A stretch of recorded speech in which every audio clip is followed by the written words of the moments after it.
एक बार की बात है, महात्मा बुद्ध जी अपने कुछ शिष्यों के साथ नगर भ्रमण पर निकले हुए थे। चलते चलते शिष्य बहुत ज्यादा थक गए। तभी कुछ शिष्यों ने महात्मा जी से कहा कि गुरुदेव, अगर आपकी आज्ञा हो तो क्या आज रात यही विश्राम कर लें। तभी महात्मा जी बोले कि कोई उचित स्थान दिखते ही हम वहीं विश्राम करेंगे। तभी चलते चलते उन्हें एक महल दिखाई दिया। वह सभी उस महल की तरफ बढ़ने लगे और महल के मुख्य द्वार पर जा पहुंचे और फिर द्वारपालों से जाकर कहा, हम महल में प्रवेश कर सकते हैं। रब्बी राजा ने क्रोधित स्वर में कहा कि यह मेरा महल है, कोई विश्राम स्थल नहीं है। तभी इस बात पर जवाब देते हुए महात्मा जी ने कहा कि अच्छा ऐसा है। तभी महात्मा जी ने सवाल पूछते हुए राजा से पूछा कि हे राजन, क्या आप बता सकते हैं कि आपसे पहले यह महल किसका था। तब इस बात का जवाब देते हुए राजा ने कहा कि इससे पहले यहाँ मेरे पिता का राज्य था। तब महात्मा जी ने कहा कि अच्छा, अब एक सवाल का जवाब और दीजिए कि आपके पिता से पहले यहाँ किसका राज्य था।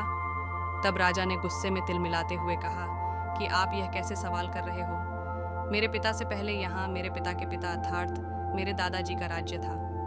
तो राजन एक बात बताए कि जब आपके पिता और दादाजी यहाँ से गए तो यह महल क्या अपने साथ ले गए। इसलिए कहा गया है, जो भी इस संसार में आया है वह खाली हाथ ही आता है और खाली हाथ ही जाता है। इसलिए इस संसार में कुछ भी स्थायी नहीं है, सब कुछ यहाँ अस्थायी है। महल दुम्हाले, सब कुछ यहाँ विश्राम स्थल है। कहीं भी कोई निजी पुरुष अपनी निजी जमीन जायदाद नहीं ले जाता।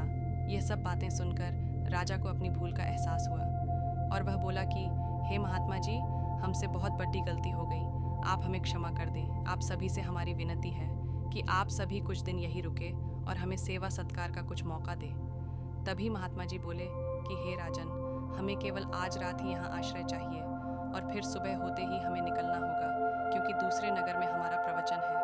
तभी राजा ने अपने सैनिकों को आदेश दिया कि महात्मा जी को आदर सत्कार के साथ महल में ले जाया जाए और उनके जलपान की व्यवस्था भी की जाए।